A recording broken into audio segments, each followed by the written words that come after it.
Elimika na Mahasin TV, pata kujua wema wa Uislamu.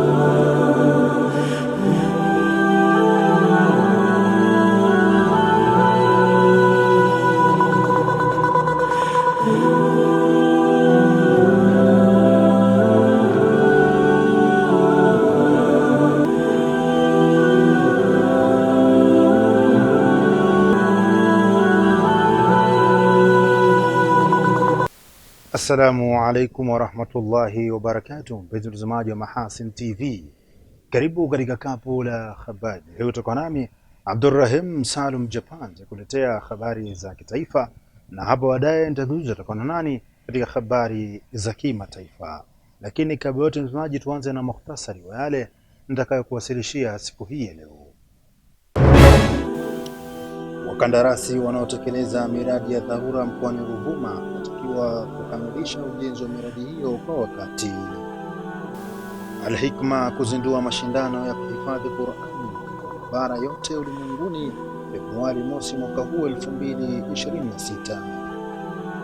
Na katika habari za mataifa, moto wa nyika wateketeza eneo la makazi ya raia nchini Australia.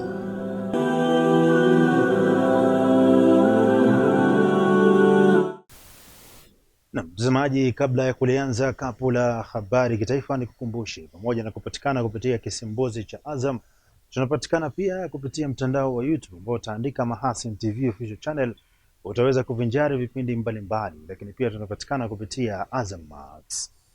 Tulianze kapu la habari kitaifa tukianzia huko mkoani Ruvuma.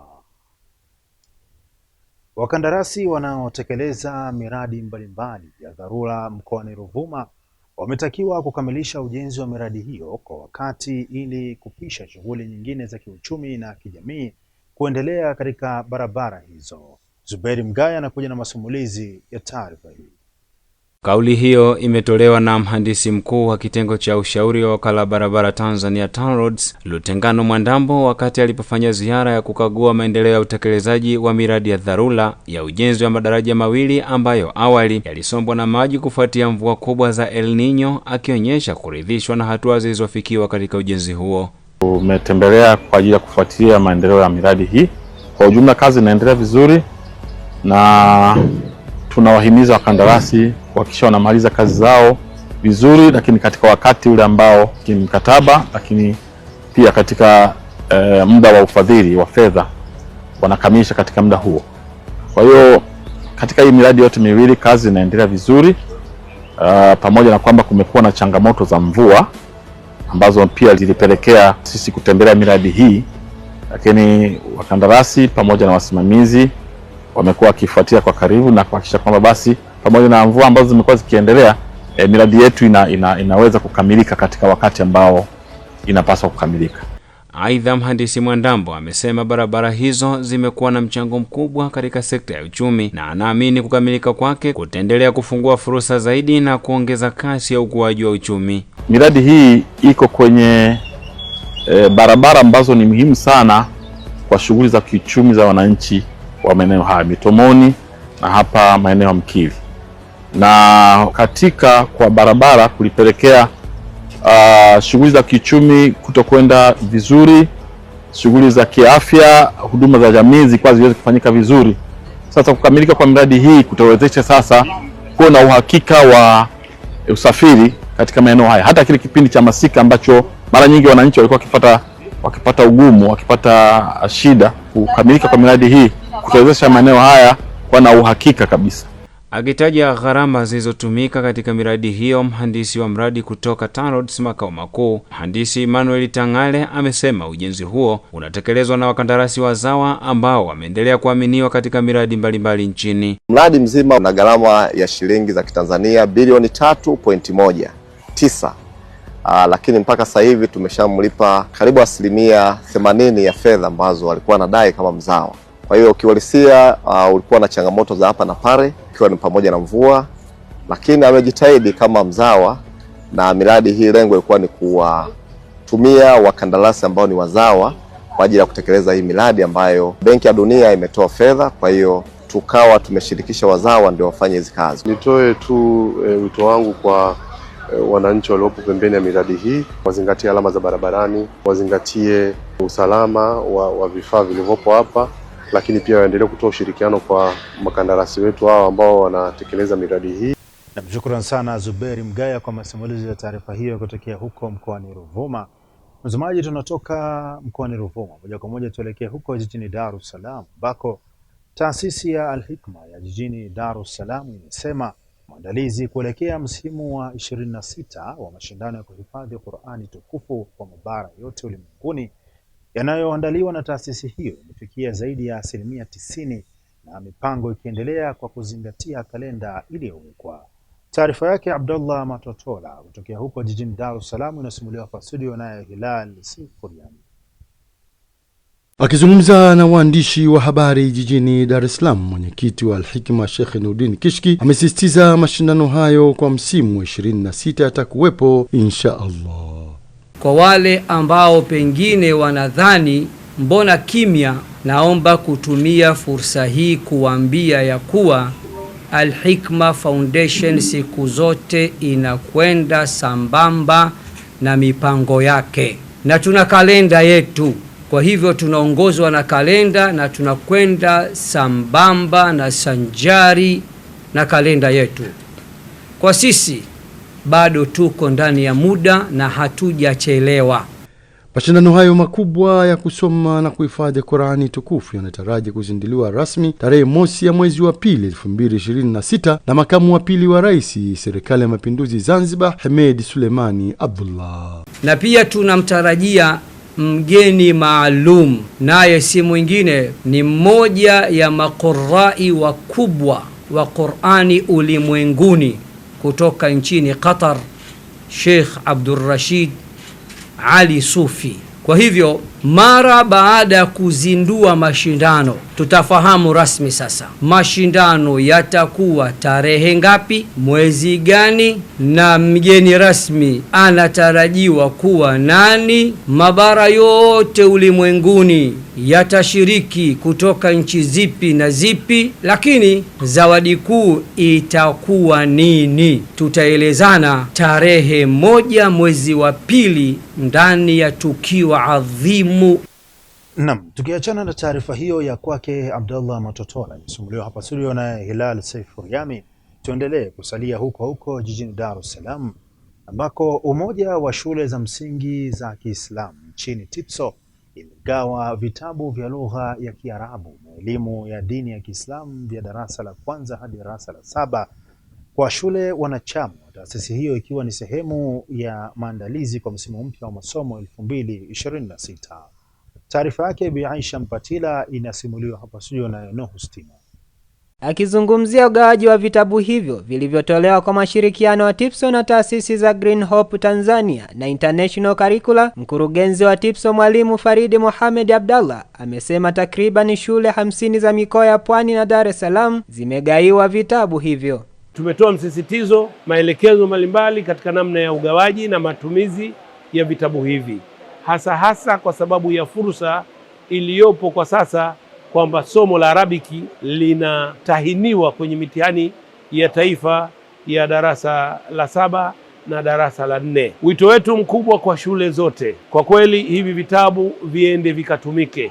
Ziko baadhi ya shule kwa nyuma zilikuwa hazitumii vizuri, pengine ni kwa sababu ya walimu walionao sio werevu katika kufundisha. Sasa kwa juhudi hii ya upatikanaji wa vitabu, tutakuwa na mafunzo maalumu ya kila wikiendi. Mbali na hayo, ugawaji huo wa vitabu vya lugha ya Kiarabu kwa wanafunzi wa shule ya msingi unatazamwa kuwa jitihada za kuweka msingi mzuri katika masomo ya lugha ya Kiarabu na elimu ya dini ya Kiislamu EDK. Kama unavyojua, jambo lote kwanza halianzii juu, kwanza linaanzia katika msingi wake. Kwa hiyo TIPSO imejikita katika kuangalia chini, kuweka msingi mzuri katika haya masomo mawili ili wanafunzi waweze kufaidika. Na hivi vitabu vimeandikwa na wataalamu wakubwa sana, vimechambuliwa vizuri na walimu wamevikubali. Vile vile kutakuwa na swala la tathmini pamoja na kuwapitia kuweza kutoa mafunzo, na tarehe 17 kutakuwa na mafunzo ya walimu wote ambao waweze namna kuvitumia hivi vitabu ili wanapokwenda shule kuwe na ufanisi na kuweza malengo ya ufundishaji yaweze kufika. Siku za nyuma ilikuwa lugha ya Kiarabu inawasaidia watoto kusoma vitabu vya dini, lakini sasa hivi lugha ya Kiarabu ni lugha ya kimataifa, tena lugha ambayo inazungumzwa na watu wengi duniani kuliko lugha nyingine. Kwa hiyo watoto wanaotoka katika shule za Kiislamu na hasa zile ambazo zinashirikiana na TIPSO watakuwa na fursa kubwa sana katika uwanja wa ajira, uwanja wa fursa mbalimbali duniani. Kwa upande wao, baadhi ya walimu kutoka shule zilizopokea mgao huo wa vitabu vya lugha ya Kiarabu na elimu ya dini ya Kiislamu wamesema vinakwenda kuwa msaada mkubwa katika kuongeza maarifa kwa wanafunzi. Ni vitabu vya Kiarabu vya kisasa kabisa na vitabu vya maarifa ya Uislamu ambavyo tunatarajia kwenda kuwafundisha vijana wetu ili waweze kuwa na mwamko wa elimu upande wa dini yetu ya Kiislamu, lakini pia upande wa lugha ya Kiarabu, kwa kuwa serikali hivi sasa imeamua kuingiza somo la dini katika mitihani yake, lakini pia somo la Kiarabu. Kwa hiyo sisi tunaendelea na hilo. Kwa hiyo leo tunashukuru sana kwa kupokea msaada huu wa vitabu. Shukrani sana Bi Aisha Mpatila kwa taarifa hiyo iliyosimuliwa hapa studio na Nuhu Stima. Mtazamaji, tuachane sasa na taarifa kutokea huko jijini Dar es Salaam. Sasa tuelekee huko mkoani Kigoma ambako shirika la wakala wa meli Tanzania TASAC limefanya majaribio ya boti ya mwendo kasi itakayofanya kazi ya ufuatiliaji na uokozi katika ziwa Tanganyika pindi inapotokea dharura ya watu au vyombo kuzama majini ili kuokoa maisha yao. Taarifa ya Emmanuel Matinde kutokea huko mkoani Kigoma inasimuliwa kwa studio naye Rajab Shaban Matuga. Majaribio ya boti hiyo iliyojengwa nchini Uturuki yamefanyika katika bandari ya Kigoma, eneo la mwalo wa Kigodeko, ambapo afisa mfawidhi mwandamizi wa TASAC Grayson Marwa amesema hatua hiyo imelenga kuhakiki ufanisi, uimara na uhimilivu wake majini ili kuona namna inafaa kwa matumizi yaliyokusudiwa kabla ya kuanza kutumika. Tumefanya majaribio na tumeona chombo hichi kiko sawa kwa ajili ya kuanza shughuli hizo. Sifa yake kubwa, kina spidi kubwa, kinaweza kufika sehemu kwa muda mfupi, lakini pia chombo hichi kina zana za kisasa mle ndani. Kina vifaa vya kisasa vya electronics ambazo vinatumika kwa ajili ya kuweza kugundua sehemu uliopo, sehemu unayokwenda, kuweza kuangalia kina cha maji. Lakini tuna taa maalum kwa ajili ya kutafuta wakati wa usiku. Afisa uvuvi wa halmashauri ya wilaya ya Manispaa Kigoma Ujiji Edmund Kajuni, viongozi wa wavuvi pamoja na manahodha wa boti za usafirishaji wameishukuru serikali kupitia shirika la wakala wa meli Tanzania TASAC kwa ujio wa boti hiyo inayotazamwa kutatua changamoto za usalama wao majini. Wengi mitumba yao ikiwa inapasuka na baadhi yao kuzama na kupoteza maisha, lakini pia tumeshuhudia baadhi ya vyombo vikubwa vya usafirishaji wa mizigo vilikuwa vinapata athari za namna hiyo. Hivyo basi ujio wa boti hii unaenda kutatua changamoto zote ambazo nimezielezea hapo. Lakini vile vile tulikuwa tuna mambo mengi, mfano for example tulikuwa tunaweza labda wavuvi wetu wanavamiwa labda na wa majambazi kule ya maji. Kweli serikali inatusaidia vyombo vya polisi venda kuokoa, lakini ilikuwa bado kuna udhaifu wa vyombo vichache. Kwa kuwa vyombo tumeongezewa chombo kina spidi kubwa, naona tutakuwa tumetuokolea maisha yetu wavuvi pamoja na wavuvi wote kwa pamoja. Tutakapopata ajali tukitoa taarifa itakuwa ni wepesi na uharaka chombo hichi kutufikia na kutuokoa. Tunawashukuru sana TASAC, tunashukuru serikali ya Samia Suluhu Hassani kwa kutuletea chombo hichi. Kwa upande wake afisa mfawidhi wa TASAC mkoa wa Kigoma Adam Mamilo amesema boti hiyo itahudumia ukanda wote wa ziwa Tanganyika unaojumuisha mikoa ya Kigoma, Rukwa na Katavi, huku akisisitiza wamiliki wa vyombo vya uvuvi na usafirishaji kuendelea kuzingatia sheria zinazosimamia vyombo hivyo. Pamoja na kuja chombo hiki cha uokozi, bado utaratibu wa kuzingatia sheria utaendelea kutekelezwa. Kwa hiyo tuendelee kutoa maelekezo kila mtu ambaye mwenye chombo cha usafirishaji majini, haijalishi hata kama ni chombo cha uvuvi, kuendelea kuhakikisha anakuwa na vifaa vya kujiokolea maisha, hasa maboya, life jackets. Udhibiti utaendelea, lakini pale ambapo anapotokea dharura tunawataka watoe taarifa TASAC kwa haraka, kwa sababu chombo kipo na kina spidi kubwa, ili waweze kufikiwa na kuweza kuokolewa.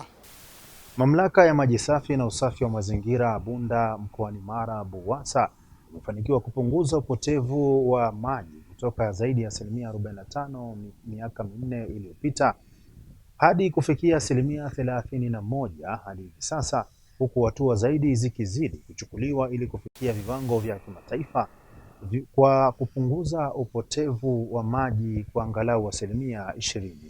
Taarifa zaidi na Nuhu Stima. Mamlaka ya maji safi na usafi wa mazingira Bunda BUWASA inapoteza zaidi ya shilingi milioni 600 kwa mwaka kunakosababishwa na tatizo la upotevu mkubwa wa maji.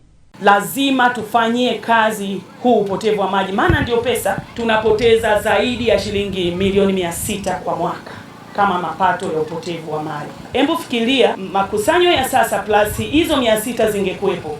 Katika kukabiliana na hali hiyo, BUWASA inatekeleza mradi wa kukabiliana na upotevu wa maji katika mji wa Bunda uliofikia 50% ya utekelezaji. Kwa kupitia hayo maagizo ya wizara, tumefanya andiko tukampata mkandarasi anatekeleza mradi huu. Kwa sasa ni 50% ya utekelezaji. Kama alivyoeleza engineer hapo, hadi sasa tumeshaweza kuleta bomba za kilomita 2.1 na kati ya hizo kilomita 1.8 tumeshalaza. Kwa hiyo kazi tunayoendelea nayo ni kujenga nguzo kwa ajili ya kuvukisha kwenye mto ili tukamilishe hizo mita 300 zilizobaki, na vile vile kujenga chemba kwenye hii eneo la kilomita 2.1 ili baadaye tuweze kuunganisha mfumo wa maji huu sasa na wa zamani kwenye hii sehemu ambazo bomba zishafika.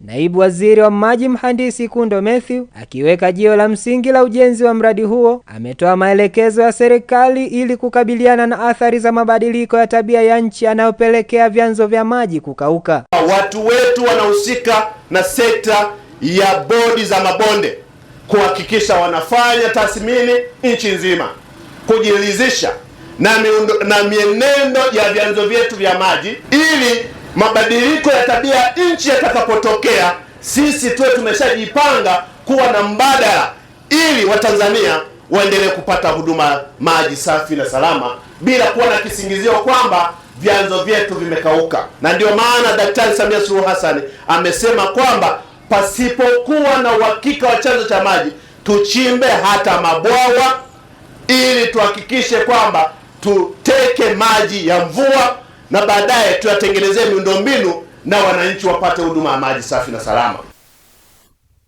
Shukrani sana Nuhu Stima kwa taarifa hiyo kutokea huko mkoani Mara. Mtazamaji, bado tunaendelea kusalia hapa kanda ya Ziwa huko mkoani Mara, ambako serikali mkoani Mara imeiomba Wizara ya Mipango na Uwekezaji kuongeza nguvu katika kusaidia kupata wawekezaji wa ndani na nje ya nchi ili kunufaika na malighafi zilizopo mkoani humo na kuongeza fursa za ajira kwa vijana. Taarifa zaidi na Hilal Sefurian.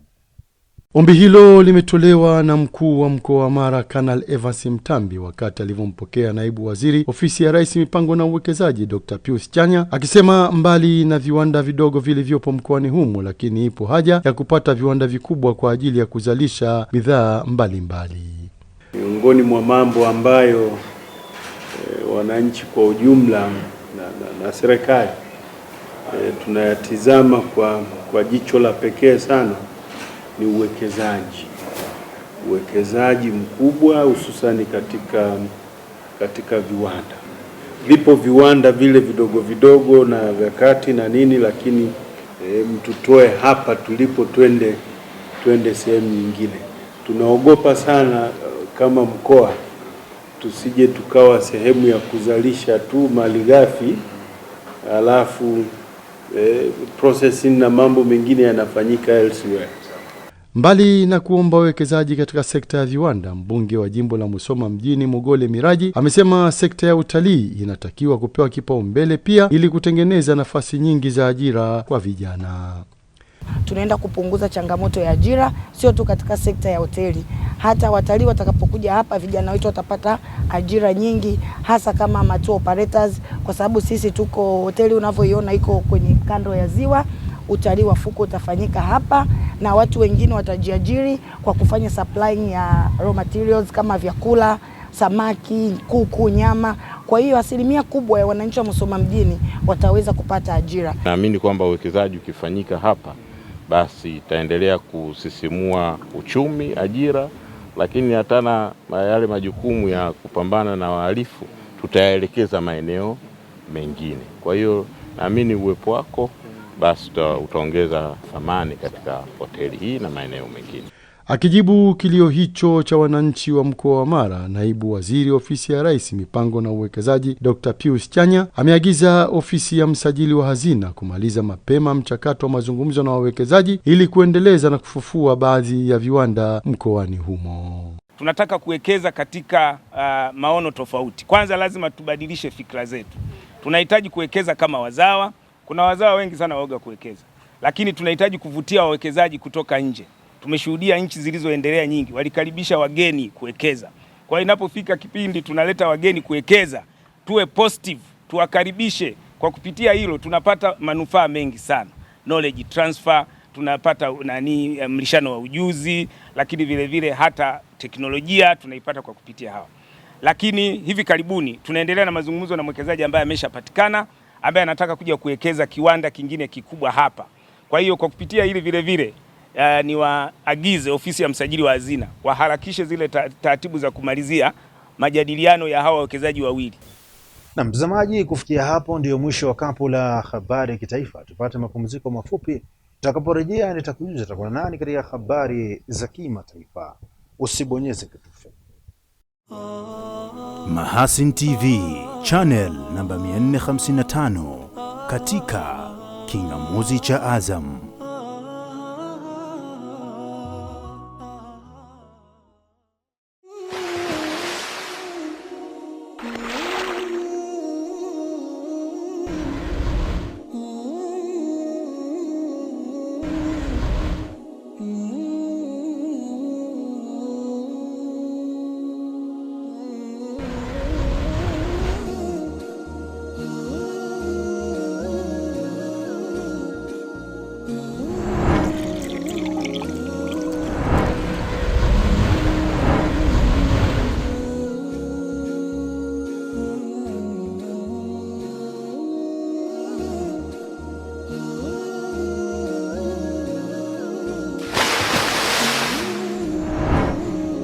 Kunywa maji safi na salama ya uhai.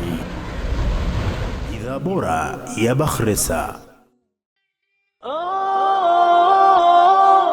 Hii ni habari njema kwa wakazi wa jiji la Mwanza na mikoa mingine. Uongozi wa shule ya Bismarck Pre and Primary School inakutangazia nafasi za masomo kwa mwaka 2026 kuanzia ngazi ya awali hadi kidato cha 4. Shule zinafundisha masomo yote ya secular na dini. Shule zipo katika mazingira tulivu yanayomwezesha mwanafunzi kukuza maarifa, ujuzi na fikra pevu. Shule ina walimu waliobobea na wazoefu katika ufundishaji kwa masomo ya nadharia na vitendo. Shule inafanya vizuri katika mitihani ya taifa na imekuwa ikipata daraja A kwa miaka 10 mfululizo. Bismarck Pre and Primary School inapatikana kata ya Kirumba, barabara ya Mwaloni, na kwa upande wa sekondari shule inapatikana Nyakato jijini Mwanza. Shule zetu ni za kutwa na bweni. Huduma ya usafiri ni ya uhakika na inapatikana kwa gharama nafuu. Tupigie 0762119753 au 0629781254. Bismarck Schools, knowledge and discipline. Nyote mnakaribishwa.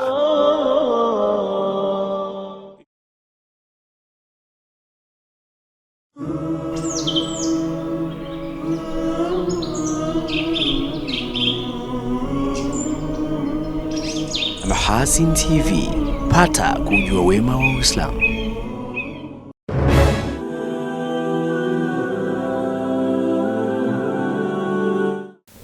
Shukrani sana mtazamaji wa Mahasin TV kwa kuendelea kuwa nami.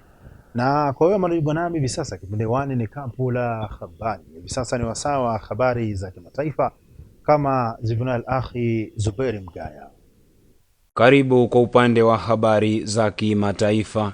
Raia wa Australia wamewekwa katika tahadhari kali kufuatia kuendelea kwa moto wa misituni unaoteketeza makazi na mali katika maeneo mbalimbali ya nchi hiyo, huku wakionyeshwa haja ya kujiandaa na hasara kubwa ya mali au madhara makubwa zaidi. Katika jimbo la Victoria, mamlaka zimeonya kuwa wimbi kali la joto linaloikumba Australia linaongeza hatari kubwa ya milipuko mikubwa ya moto wa misitu. Serikali ya jimbo la Victoria imetangaza marufuku kamili ya kuwasha moto, huku maeneo yote ya jimbo hilo yakiwekwa katika kiwango cha juu kabisa cha hatari ya moto, kinachojulikana kama hatari kali au hatari mbaya sana. Akizungumza na waandishi wa habari, mkuu wa mamlaka ya zimamoto ya Victoria, Jason Heffernan, amesema kuwa wakazi wanapaswa kujiandaa kwa hali mbaya zaidi inayosababishwa na janga hilo, ambapo moto mkubwa wa misituni uripotiwa karibu na Longwood katikati ya Victoria umeunguza takriban hekta 36,000 za ardhi. Wakati huo huo, naibu kamishna wa polisi wa Victoria, Bob Hill, amesema watu 3 wakiwemo watu wazima 2 na mtoto mmoja bado hawajulikani walipo katika eneo la Longwood.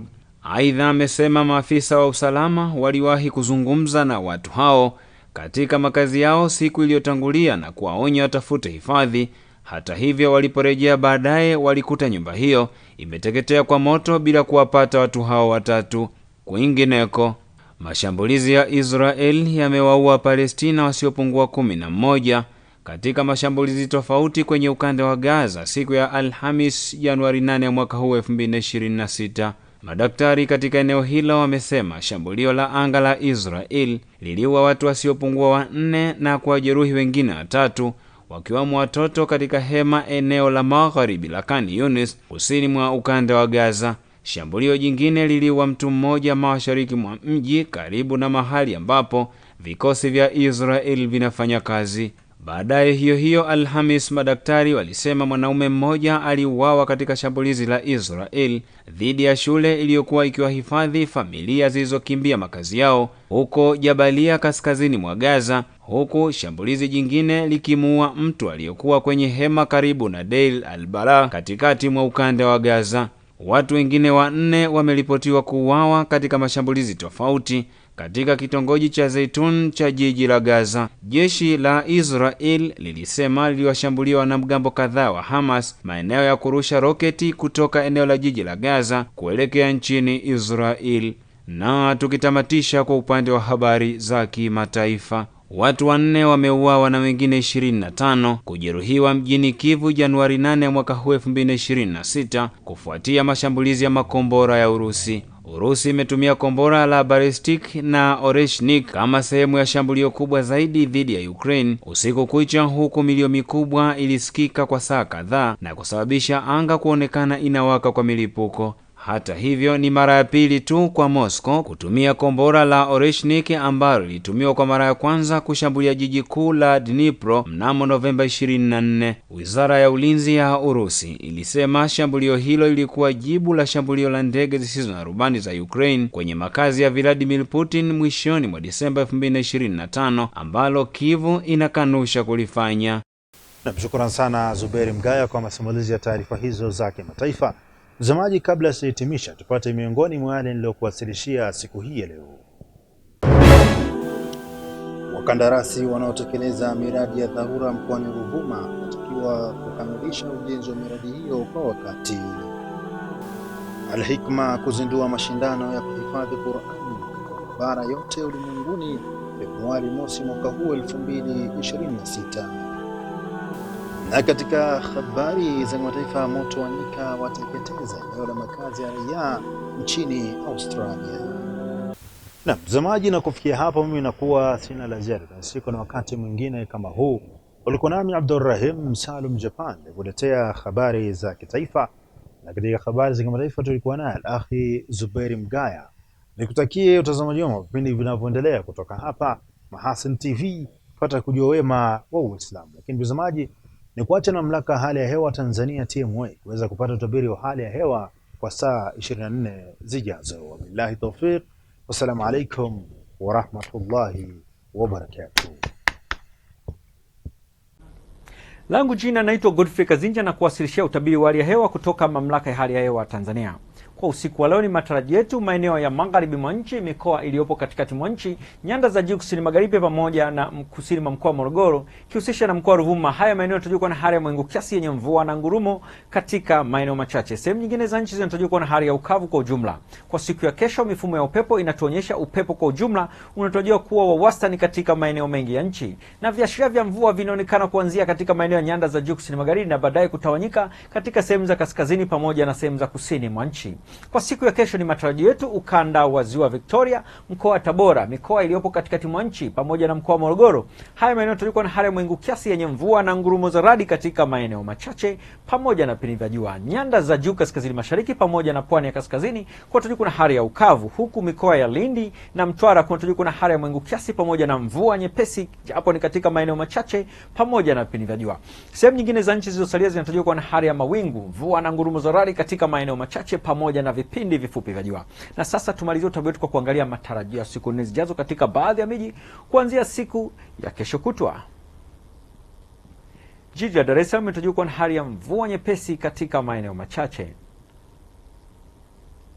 Kwa Dodoma linatarajiwa kuwa na hali ya mvua na ngurumo katika maeneo machache, huku mkoa wa Mwanza ukitarajiwa pia kuwa na hali ya mvua na ngurumo katika maeneo machache. Mkoa wa Kilimanjaro unatarajiwa kuwa na hali ya ukavu kwa ujumla. Mkoa wa Mbeya unatarajiwa kuwa na hali ya mvua na ngurumo pamoja na hali ya mvua nyepesi. Morogoro unatarajiwa kuwa na hali ya ukavu.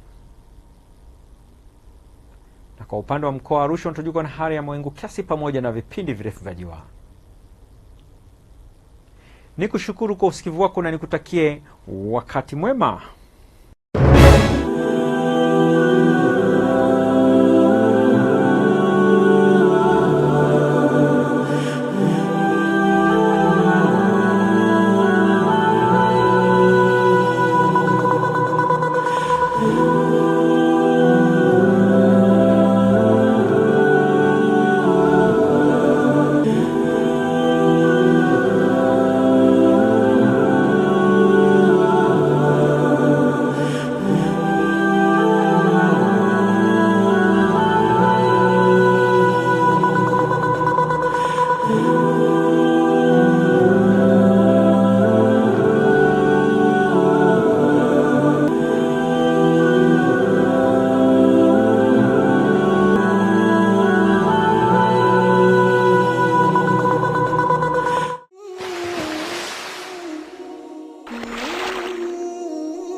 Kunywa maji safi na salama ya uhai.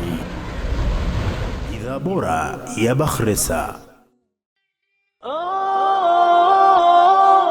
Hii ni habari njema kwa wakazi wa jiji la Mwanza na mikoa mingine. Uongozi wa shule ya Bismarck Pre and Primary School inakutangazia nafasi za masomo kwa mwaka 2026 kuanzia ngazi ya awali hadi kidato cha 4. Shule zinafundisha masomo yote ya sekula na dini. Shule zipo katika mazingira tulivu yanayomwezesha mwanafunzi kukuza maarifa, ujuzi na fikra pevu. Shule ina walimu waliobobea na wazoefu katika ufundishaji kwa masomo ya nadharia na vitendo. Shule inafanya vizuri katika mitihani ya taifa na imekuwa ikipata daraja A kwa miaka 10 mfululizo. Bismarck Pre and Primary School inapatikana kata ya Kirumba, barabara ya Mwaloni, na kwa upande wa sekondari shule inapatikana Nyakato jijini Mwanza. Shule zetu ni za kutwa na bweni. Huduma ya usafiri ni ya uhakika na inapatikana kwa gharama nafuu. Tupigie 0762119753 au 0629781254. Bismarck Schools, knowledge and discipline. Nyote mnakaribishwa.